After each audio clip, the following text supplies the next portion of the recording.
Thank you everyone for joining us today at the Next Generation Finance Summit, hosted by the National Student Initiative. I'm excited to announce stop. Ziad Abdelnour.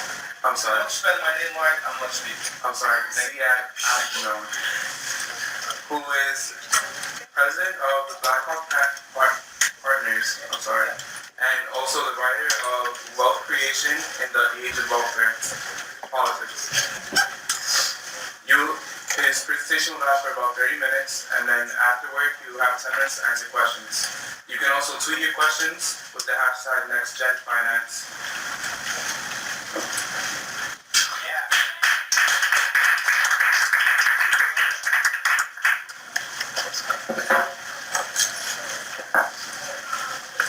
I don't have a speech. I haven't prepared any speech. I don't usually prepare speeches.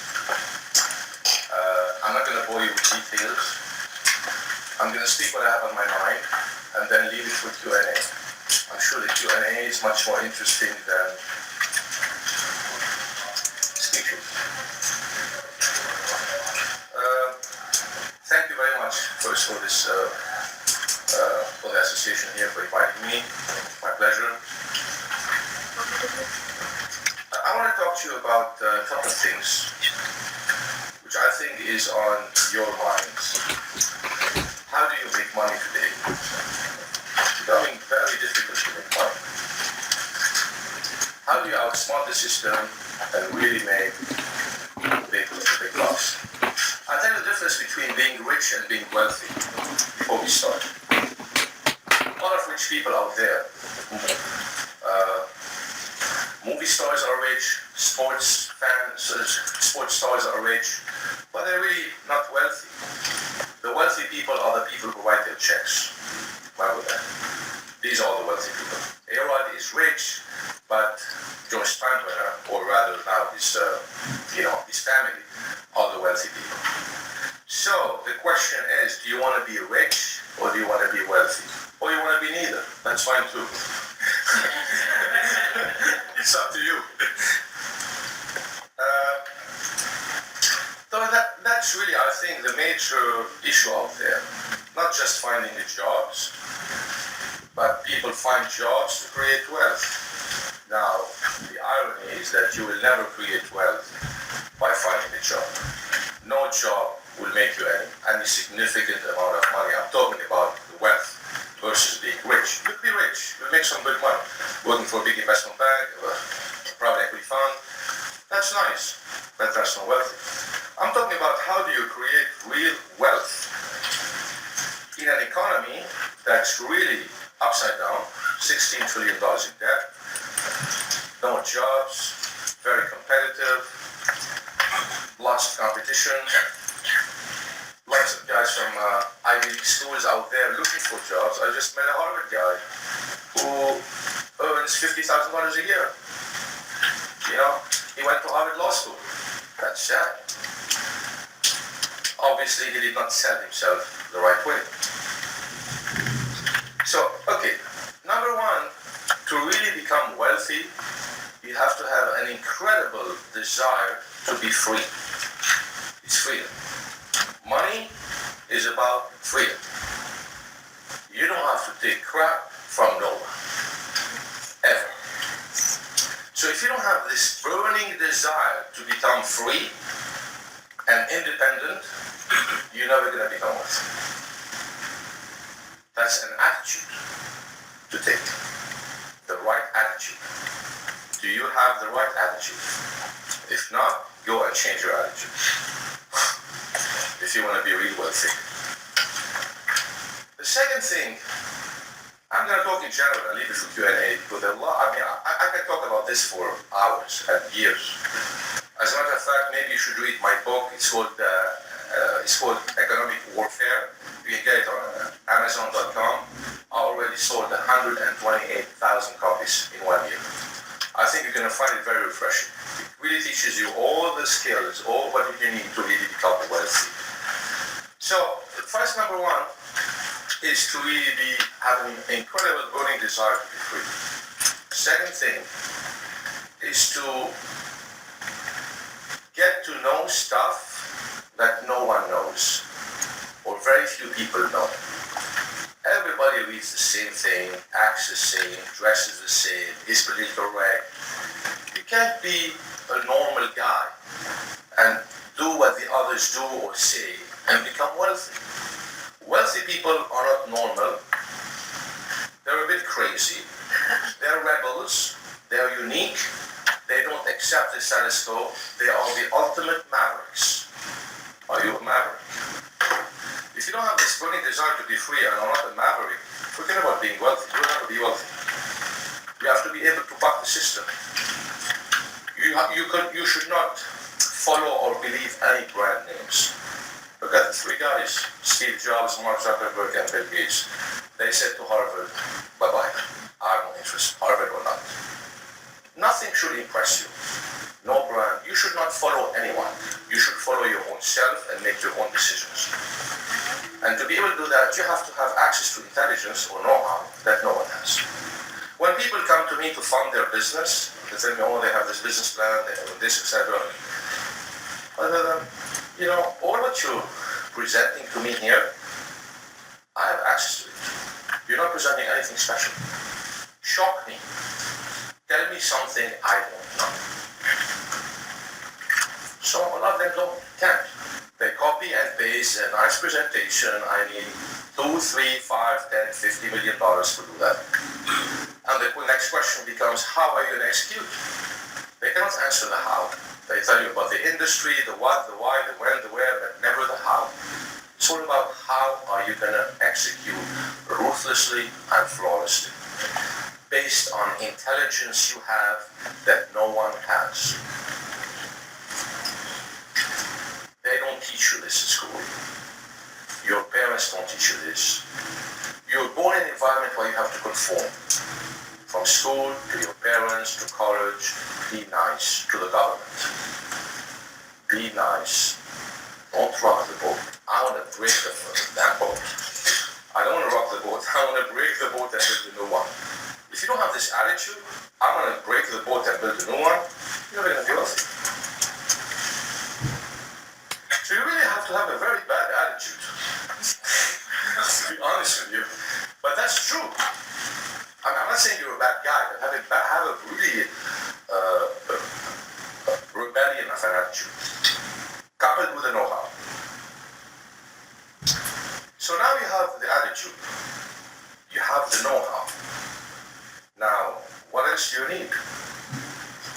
You don't need big corporations, by the way. Everybody today is obsessed with finding a job. I get out of this, I need to find a job. Did you apply to this guy or that? The more you find jobs, the more you're a corporate slave to the big corporation. You don't want to be a corporate slave. And frankly, with age, with time is not on the side of the big corporations. In my opinion. Time is on the side of the lean and mean and the guy who moves very fast. You have to move very fast. Have access to information, intelligence, and resources to move faster than the big boys. That's how you make a killing. So,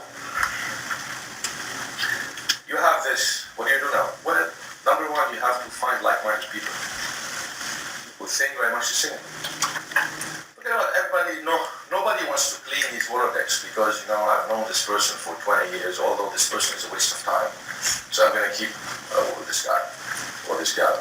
Stop. Don't meet, don't connect, don't interact. I do that. I don't care with people who are not at least as smart as me and who don't bring in any value added. If you're not, why am I wasting a minute of my time with you? There's 24 hours in the day. You have to be absolutely ruthless about it.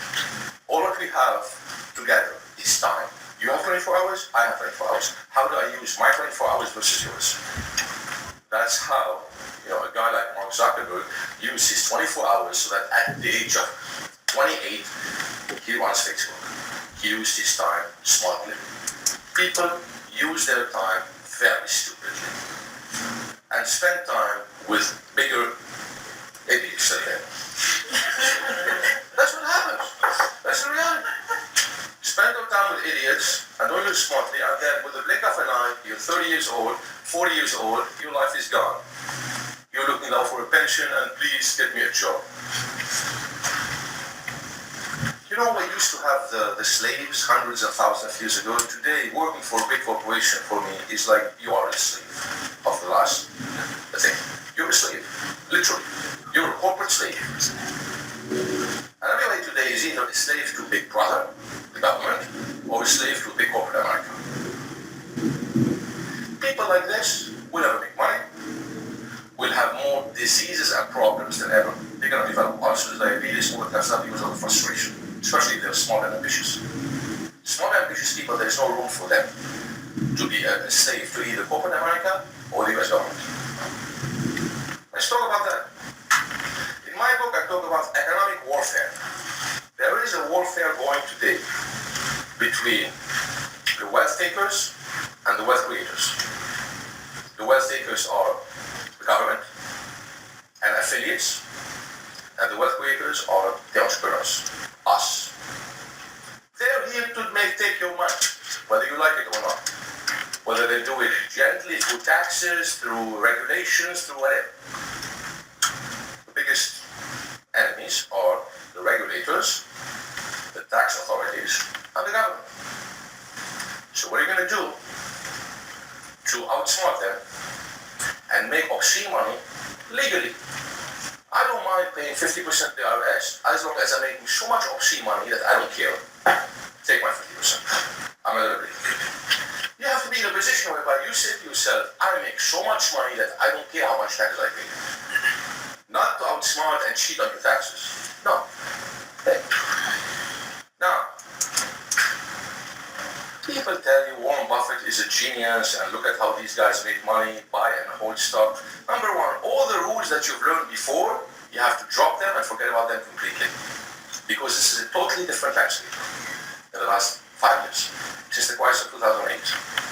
The ways you make money today are very different than the way you used to make money before. So buying and holding real estate, buying and holding stocks, forget about this. This is gone. You can't make money like this today. Today, the big money is made, basically markets are going to be very volatile. Our situation in the United States and the world is much less important than it will be in the future. I mean, it's going to be less and less important as time goes by. We're going to have a lot of problems in the Middle East. All this stuff that things are okay. Nothing is okay. Nothing is under control. It's a total mess out there. And blood is on the streets. And I'm not being Mr. Doom and Gloom. I'm factual. I know the facts. I deal globally with all kinds of markets, all kinds of players. It's going to be really messy. And if you're not really smart how to operate through those landmines, you're going to get hurt. Markets are going to be very volatile. Big banks are going to break or are going to collapse. $11 billion in fines for JP Morgan.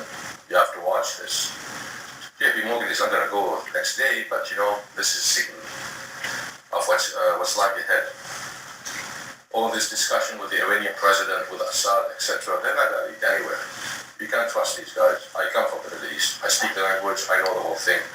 It's a bunch of raghead terrorists. And the only language they understand is force. All this diplomacy doesn't go anywhere. I wouldn't be very surprised to see war between Iran and Israel. Everything is possible. You have to take this into account. Don't listen to the Wall Street analyst who's never been out of his cocoon, Wall Street or Brooklyn, and who's going to tell you what's going to happen to the world, because they know nothing. They all have agendas. Wall Street have agendas, and they lead you. They slick, they dress well, they go on TV, they present well, they look nice. People listen to them in awe. He knows his shit. He knows nothing. He's paid by the big Wall Street firm to say this. If he doesn't say it, he's fired.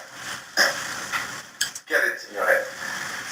You as a generation have to be much smarter than we were, than I was in my age. Because you can't believe anything. And you have to do your own homework and your own due diligence yourself. Don't take anything at face value, no matter who says it. That's my point. Where do go invest. You invest in the commodities markets. Oil, gold, this is the future. For the next 5-10 years.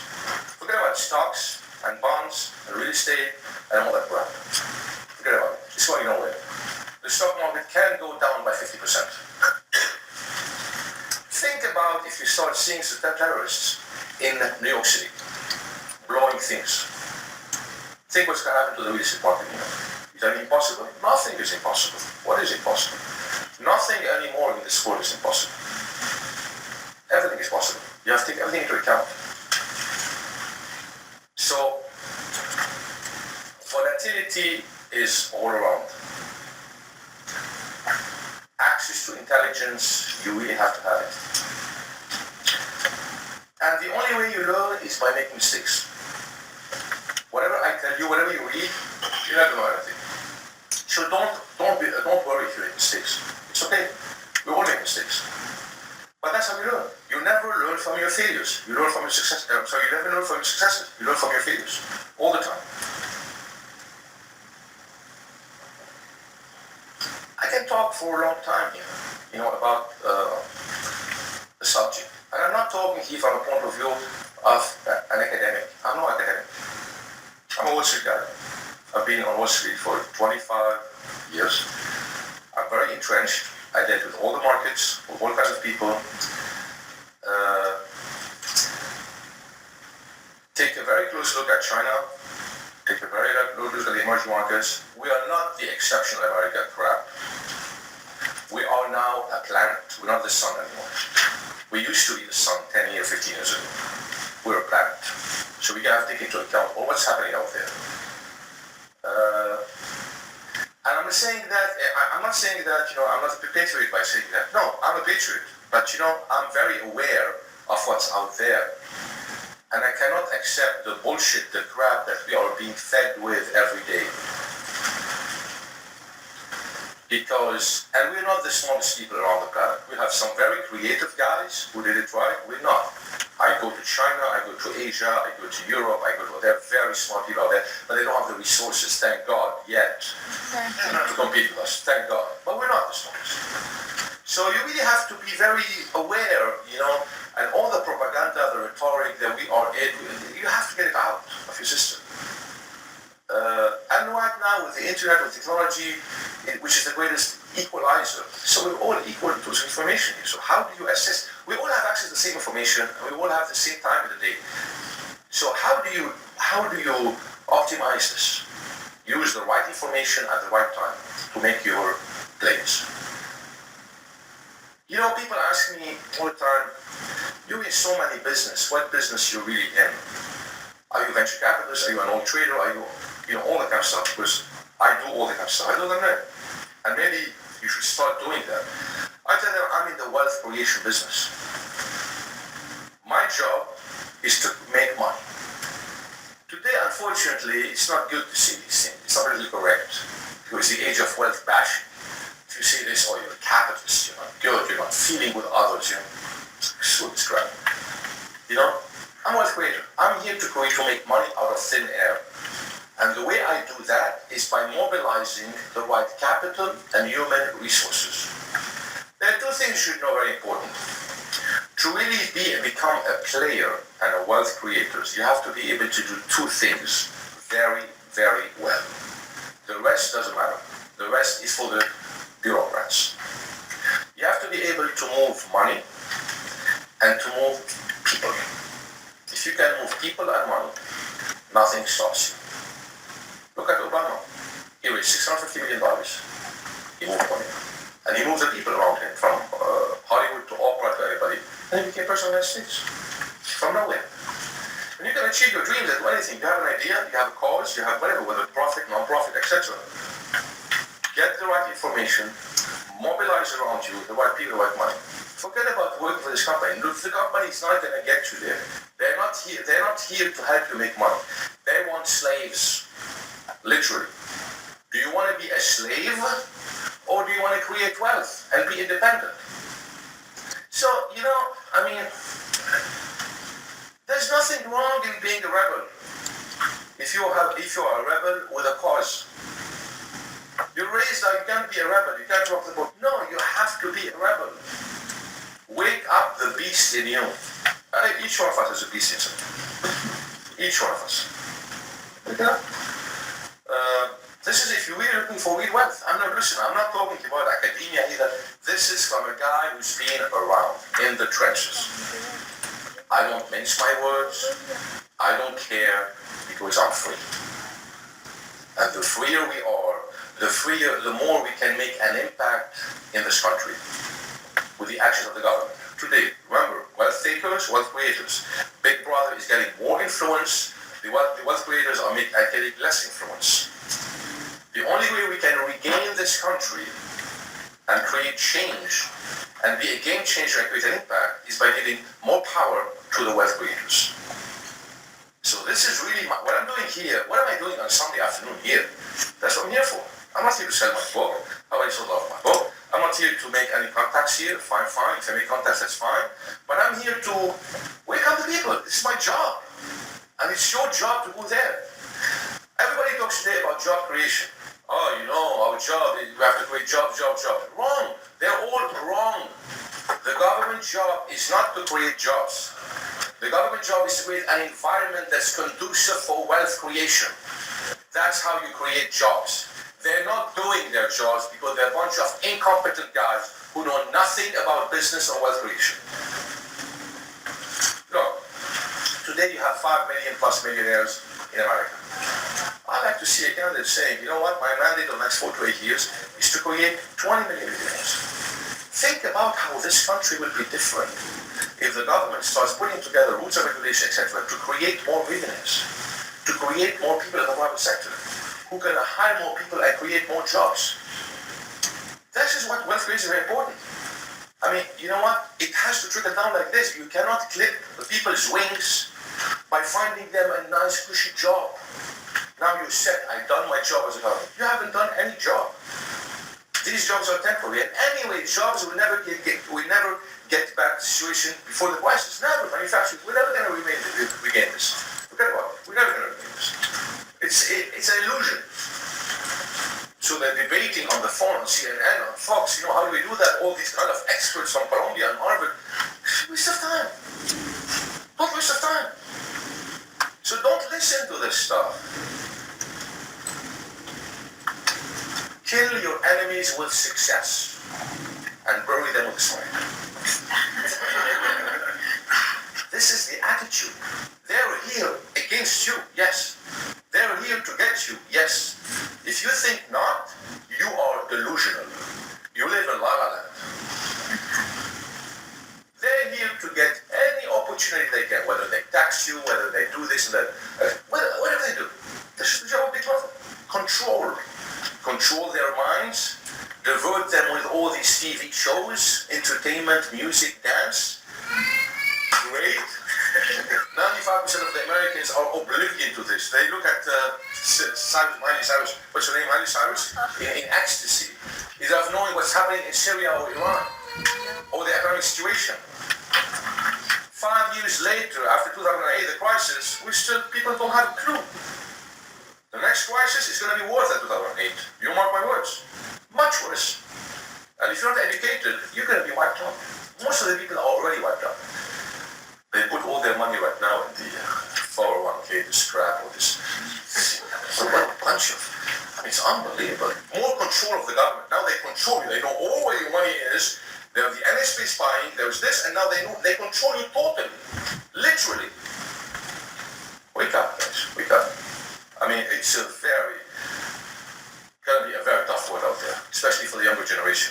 So you have to think like a total maverick. They're a paranoid man. There's nothing to be paranoid. There's nothing wrong with paranoid. Oh, it's very paranoid. Yeah, I'm paranoid. But you know what? Nobody's going to school with me. That's the whole thing. Better to be paranoid than to be bankrupt. Would you prefer to be paranoid than bankrupt? Yeah. So, no speech. That's it. I'd like to leave it Q&A. I'm sure you have tons of questions. I can talk for hours, but I think you got the message. Didn't you? I know.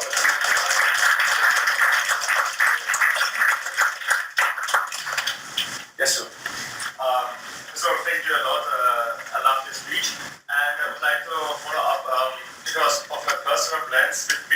operations. My idea right now is to start working for McKinsey, extract from them all of knowledge that I can possibly extract in whatever years I will be working for them, and afterwards make up my own business and so on. What do you think about this personal strategy of kind of go to the big guys to learn from them and then use this knowledge? Stop thinking they're going to the big guys. You are the big guys. No, hold on. But it's attitude, I'm telling you. Yeah. You are the big guys. If you start behaving like a big guy, you're going to become a big guy. And think about a big guy. A management consultant for me, a consultant is somebody who borrows your watch to tell you what time it is. Useless. I'm not trying to, do disrespect you, but it's true. Consultant is like what? It's only the execution. Consultants don't execute. They give you theories.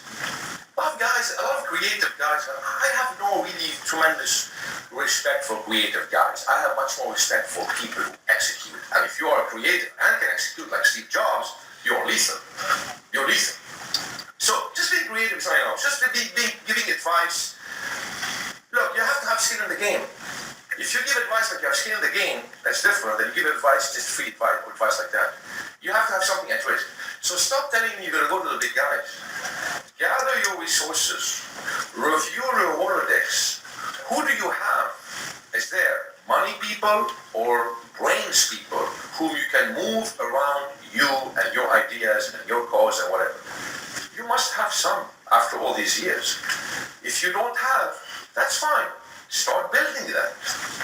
At the end of the day, each one of us should be Charles Inc., Ziad Inc., Agostinos Inc. You have to be a self-sustained cash flow money machine, not relying on anyone. And to amplify this, you have to network with like-minded people who think like that. Then you are dangerous. If you're not dangerous in this world, you're irrelevant. You're nothing. You're a pimple. So, no, honestly, try to be dangerous. Dangerous in a good way. You're going to go kill him, in a business way. Dangerous in a business way, whereby people say, you know what, I don't want to mess with this guy. I don't want to mess with this guy. He's very dangerous. He's powerful. And you don't want to be in a position whereby people are not going to mess with you. So, but you know what, they don't teach you this because they always want you to, people want to control you. Your parents want to control you, college want to control you. The government wants to control you. Everyone wants to control you. You're 40 years old now and you're still a baby. I see people from Goldman Sachs and Morgan Stanley applying to work at my firm. When they get out of the cocoon of Goldman and Morgan, they're like, puppies. Please. I said, that's unbelievable. How you have amassed all this money and you still have no personality. And the younger you start this, the better. And that's how you teach your kids. My son comes and tells me, his goal is to become president of the United States. I'm like, absolutely, do it. Not like, stop with me. No, of course you do it. You have the brains, you have the resources, you have everything. Go do it. I'll put everything behind you to do it. So there's nothing, shoot for the stars and execute. So to answer your question, I don't want to elaborate more on that.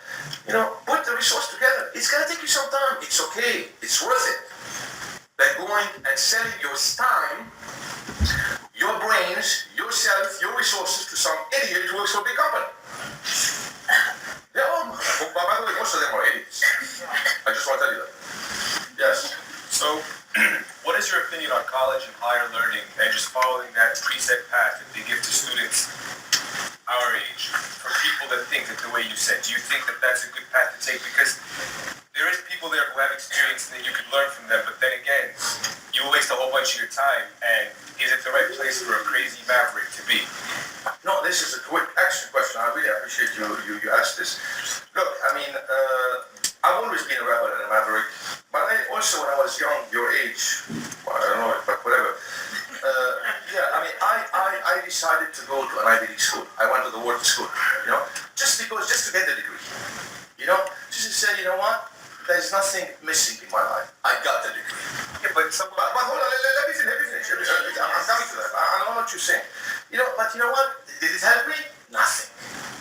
However, what you get at the Ivy League College, Harvard, Yale, Princeton, Wharton, is the contacts, the network. It's not what you learn. Hold on, let me finish. I'm going to get to that. Is it worth it?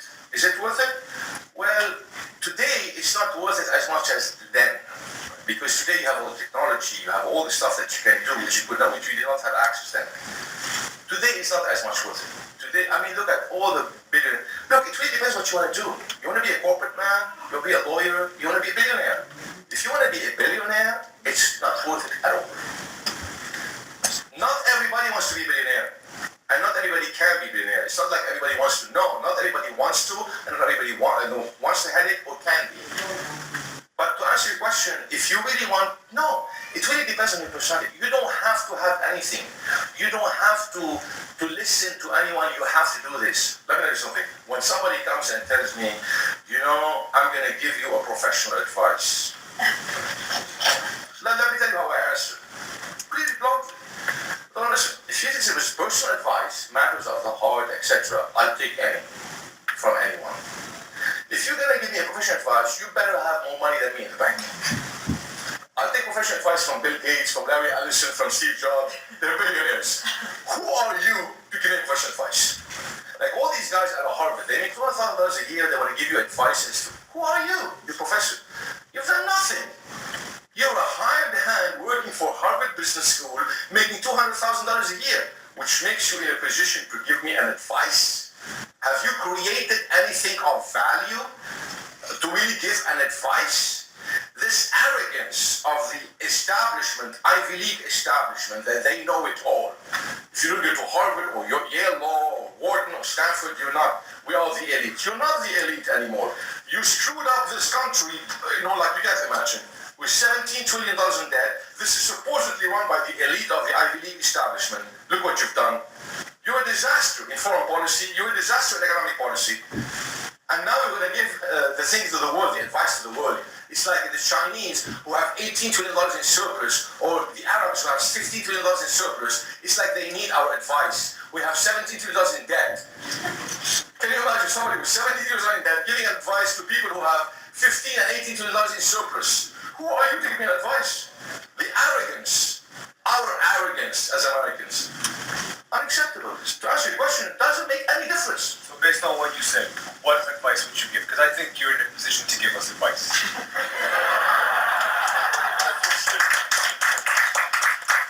I'll tell you, if I was today a young guy in the early 20s, I would start a company. But think about it, hold on. When you start a company, tell me myself, start a company. Anybody can start a company. But let me tell you what's on my mind, for example. If you guys start something that's a game changer, that's really can create a revolution, don't. It's a waste of time. Plenty of ideas out there, but very few real ideas that make a difference. For example, give you what I'm thinking about starting right now. Okay? Because I'm dabbled into a lot of ventures. So, it's a funny story how things sometimes turn around. This woman read my book. I don't know her. She called me out of the blues. She told me, you know what, I read your book. It changed my life. I want to meet you. Come to New York. She lives in Philadelphia. And I want to bring my two kids too, who are whiz kids. One of them is 14, the other is 12. She said, yeah, so we could find half an hour to meet her. I said, I'm interested. I'm curious to know what she has in mind. I don't, disregard anything, any idea, no matter how big or small people are, because you never know. I never leave any money on the table. I always give a possibility of a chance. If it doesn't make almost half an hour. It's okay. Half an hour is not the end of the world. So she came. She said, you know what? You're like the financial gladiator. She's like, you really are totally, I read your book, it's like, you really blew my mind. It's like the way you say things and your passion. And I have a proposition for you. She said, so you know what? It would be a great idea if we could create a company that will be a game to teach young kids how to make money in the real life. So it's like a game. And these are my two kids who telling me they checked it around with their people, so I got the thing from the feedback from the kids. This would be a good idea. I thought, okay, go and do some research and let's see how this goes on. She went and did some research and she came up with all kinds of games out there. I said, this is a very competitive, crowded thing. I'm not interested. However, I may be interested in something that could be a game changer, if you're willing to do that. She said, what? She said, forget about game and education. I don't have the time to educate people, etc. And I don't make money here. I want to create a software where people can come in and subscribe to that, pay like $15 or $20 to play a game for a period of 3 months or 6 months live. How you allocate $1 million in a portfolio, stocks, bonds, futures, commodities, options, anything. And after 3-6 months, we'll see the results. And the winner wins a real dollar price. So for $20, you can, in 3 months, let's say I have in a pool 5,000 people or 50,000 people, what do you think? 50,000 times $20, that's $1 million. I will give as a prize $100,000, which is 10% of the revenues. Price for the guy. Now, where do you see any game out there where for $20 you have an opportunity to win $100,000? Learning finance, learning how to make money out there. That's pretty much of a game changer, for an opportunity like that. I'm not saying that this is something I'm going to do, etc. But you see, this is the kind of ideas you want to develop. So if you want to go into a business, think first about how you make money out of a business. A lot of people go into business just to be entrepreneurs, or just because they like technology. It's not a question of liking the technology entrepreneurs. It's a question of how you make money. Did I answer your question? Yes, ma'am. I will break some rules, but go ahead. No, you already asked the question. That's it? Yes. So the battle of wisdom versus knowledge, obviously you're on the wisdom side. Knowledge is easy to gain, you can do Google Yes. to gain knowledge. Yes. Wisdom, however, takes thought. Yes. It takes the ability to see things. Very true. How can we be able to build our capacity for wisdom? Wisdom is a tool like anything else. College, as you just shot down, only gives you facts, while wisdom is something that we as 21st century individuals need to actually gain. What type of tool should we create to build wisdom? It takes time, experience. You're going to have to make the mistakes. You see, whatever I tell you, or any mentor will tell you, you're really not going to learn until you make the mistakes. Remember your parents said, oh, don't do this, son, don't do this, son. You have to try it. I'm going to try it. Whether dad wants it or not, I'm going to try it. So, that's how you learn. And the same thing in the market. You're going to have to invest. You're going to have to explore this. Now, of course, meeting with the right mentors, dealing with them helps. Alleviates things. But it's something else. Time, there's nothing like time and experience. And the more experience and failures you have, the faster you're going to learn. So don't be afraid of failures, because that's the only way you're going to learn. You're going to learn by making a lot, and the more mistakes you do, the faster you're going to learn. And the more ahead you'll be of the others. But the key is never to give up. Never to give up. And be absolutely determined to what you want. Remember, burning desire for freedom. And say to yourself, it's not to acquire the toys, the cars, the planes, the toys.